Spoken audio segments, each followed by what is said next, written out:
Hola a todos, gracias por acompañarnos en esta nueva conferencia. Les deseamos que estén teniendo unos momentos llenos de mucha alegría, paz y amor en compañía de sus seres queridos en casa. Hoy queremos compartir con todos ustedes una gota de ese gran océano de conocimiento que es la doctrina gnóstica. Quizás muchos de nosotros tenemos amigos, familias, que físicamente son muy parecidos a su papá, a su mamá, a un tío o a un abuelo, pero que psicológica y emocionalmente son completamente diferentes. Hay familias completas que son amantes de la elegancia, el decoro y el buen glamour, y de pronto tienen un hijo que tiene más tendencia hippie. En los gemelos vemos cómo físicamente son muy similares, pero a nivel de gustos, de emociones, de la misma proyección que tienen hacia su vida es diferente. ¿De qué depende todo esto? Mi nombre es William Poveda. Soy instructor de la ciencia y cultura gnóstica. Hoy quiero compartir con ustedes un tema sobre la genética, pero no la genética desde el punto de vista científico, con palabras y términos que quizás no entendamos. Una genética enseñada a través del conocimiento gnóstico que nos permite conocer, saber y comprender por qué la vida del ser humano se manifiesta así en diferentes áreas. ¿Por qué las características que tenemos hacia el arte? ¿Por qué los gustos de la música? ¿Por qué las emociones que sentimos? ¿Por qué quizás escogemos la carrera a nivel profesional, a nivel universitario que hemos elegido? Conocemos solo un tipo de genética, pero existen dos tipos de genética más que son no menos importantes que el primero y que definen todo lo que es la estructura de la vida del ser humano. La primera genética se conoce como genética física, la segunda la genética zodiacal y tenemos un tercer tipo de genética que es la genética espiritual.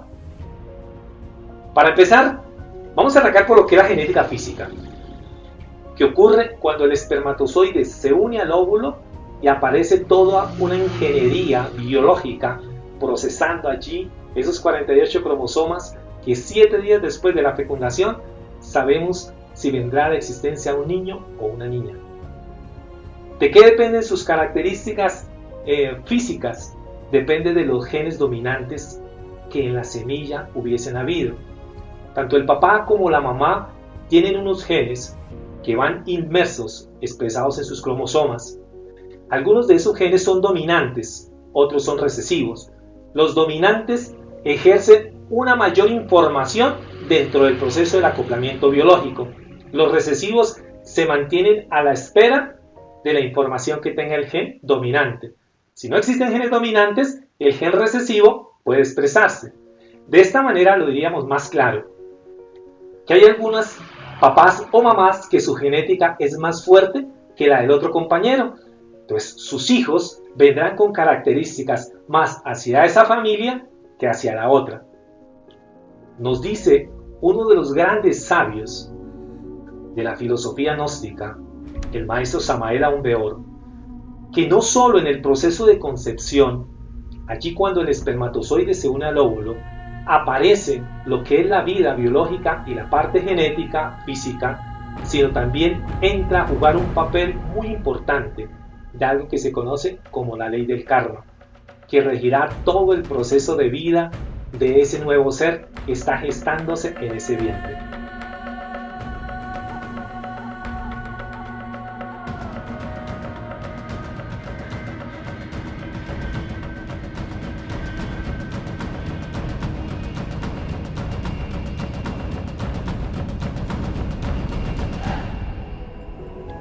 Hay un segundo tipo de genética, que es la genética zodiacal, que es la que nos entrega a través del paso por todo el cinturón zodiacal, que públicamente se conoce como los signos del zodiaco. A nuestra esencia, que las religiones llaman alma, le dan la oportunidad 108 veces en un ciclo de tener lo que es la experiencia humana, lo que es de tener cuerpo físico.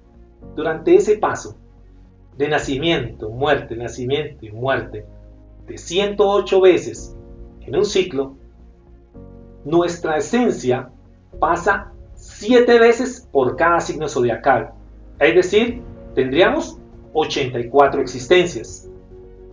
A partir de la existencia número 85 y hasta la 108, ya tenemos todo el proceso de aprendizaje de los 4 elementos: tierra, fuego, aire y agua, todas las manifestaciones de naturaleza, toda la emanación y la fuerza de cada uno de los signos zodiacales.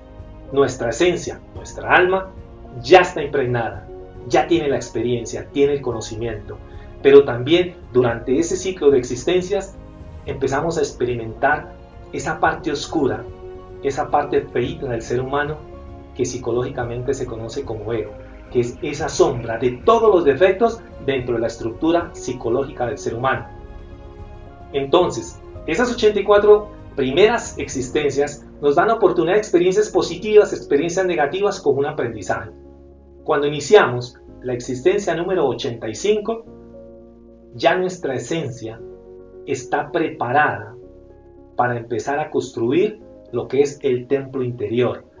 Es decir, a construir todos esos valores espirituales, a tener la fuerza y la voluntad para eliminar toda esa sombra interior, todo ese ego de nosotros, hasta poder fusionarse con esa fuerza universal de vida que llamamos Dios.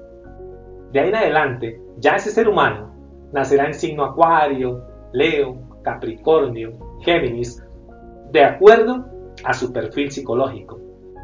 Para esta existencia, no quiero ser feo, pero es la existencia número 108, ya finalizamos el ciclo. Esa gran fuerza universal de vida nos envía en el signo que más nos está afectando a nivel psicológico. Es decir, en este momento todos hemos nacido bajo la regencia de un signo zodiacal que es el cual nos ha quedado a nosotros muy difícil trabajar, que más nos está causando daño y nos está separando de nuestro mundo espiritual. Dentro de los diferentes aspectos que nos presenta la genética zodiacal, hay 2 bien definidos, bien importantes. Uno es la ley del destino. ¿Qué es destino? Son aquellos eventos que una persona viene a repetir por causas originadas en otras vidas, en otras existencias, que se conoce gnósticamente como recurrencia. Y hay una ley que rige ese destino.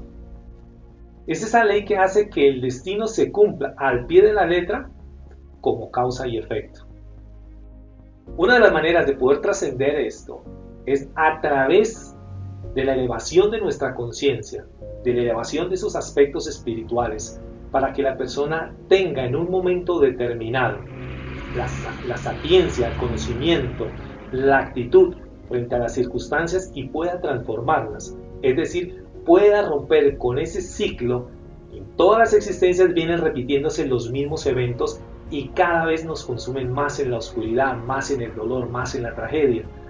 Si una persona logra a través del ejercicio de su conciencia, de esa elevación interior, darse cuenta, poder estar consciente en el momento de las recurrencias, podría transformar ese evento y traspasar, transformar esas situaciones y poder trascenderlos. Es decir, poder actuar frente a ellos de una manera diferente que nos permita conectarnos con la vida espiritual, con esa chispa de Dios y no seguir cometiendo los mismos errores. El segundo aspecto es el rasgo psicológico característico de cada persona, porque algunos nacen bajo la regencia del signo Acuario o del signo Géminis, o quizás Virgo, quizás Leo, porque cada uno de esos signos ejerce una fuerza en nosotros a nivel psicológico que marca unas características propias en la persona. Algunos más perezosos, otros más iracundos, más lujuriosos, más glotones.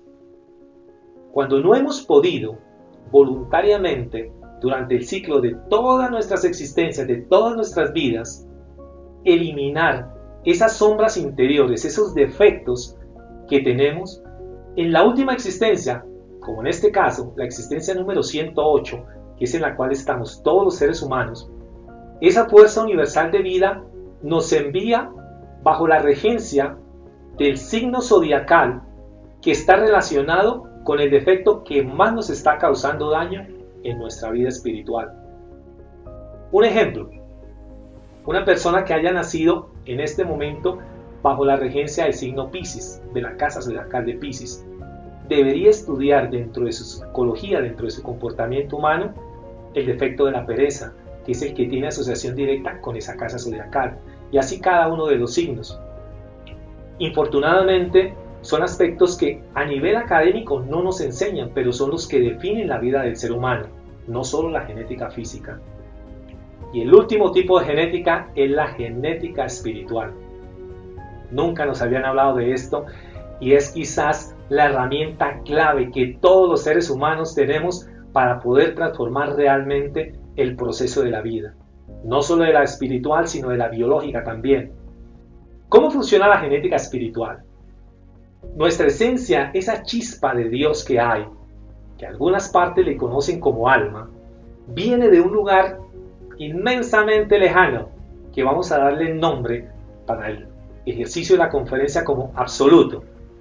De allí, de esa fuerza universal de vida, de esa fuerza universal de Dios, se desprende una partecita que viene y le da una experiencia de vida física para todo un proceso de aprendizaje. A esa chispa, a esa esencia o a esa alma, le traen todos los valores espirituales de cuando se desprendió del absoluto. Algo que nos puede sorprender es que cada uno de nosotros tenemos nuestro propio Dios particular, individual. Hay una fuerza universal, que es esa fuerza universal del amor que se constituye en Dios como creación, pero cada uno de nosotros tenemos el particular, que es el que ejerce una directa correlación con la experiencia que estamos teniendo.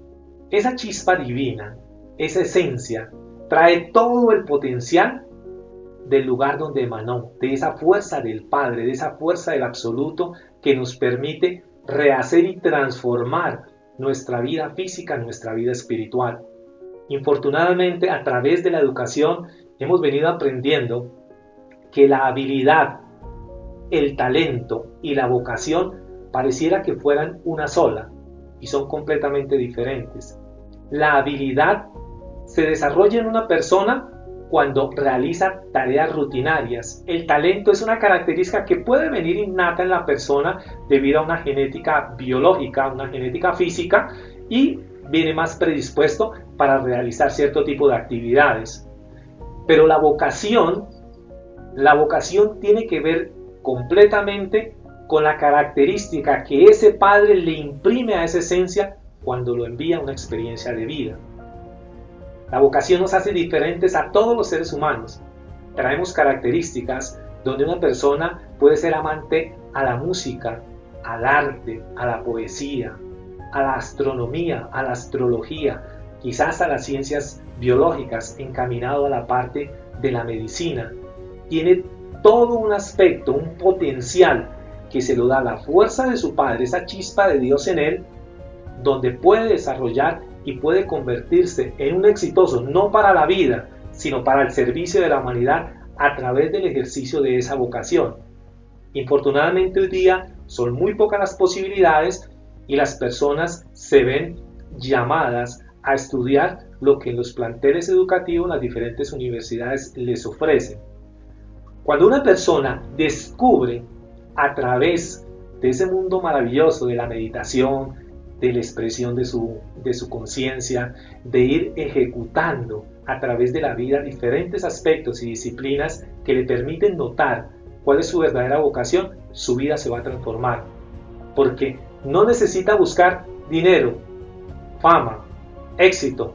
Todo empieza a llegar por la emanación de esa influencia que tiene la vocación en la vida de esa persona.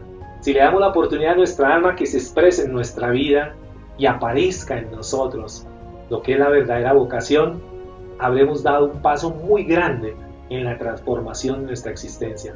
No es fácil conseguirlo, pero todos podemos hacerlo.